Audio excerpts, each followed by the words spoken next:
ഇത് നമുക്ക് നല്ല നാടൻ മാങ്ങാച്ചാർ ഉണ്ടാക്കിയാലോ.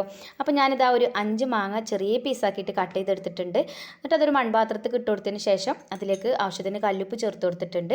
എന്നിട്ടൊന്ന് ഇളക്കി മിക്സ് ആക്കി കൊടുത്തതിന് ശേഷം ഒന്ന് അടച്ച് വെച്ചിട്ടുണ്ട്. പിന്നെ ഇതാ ചെറിയൊരു ബൗളിൽ ഞാൻ ചെറിയൊരു കഷ്ണം കായത്തിൻ്റെ കഷ്ണം കുറച്ച് ചൂടുവെള്ളത്തിലിട്ടിട്ട് ഒന്ന് അലിയാൻ വേണ്ടിയിട്ട് വെച്ചതാട്ടോ.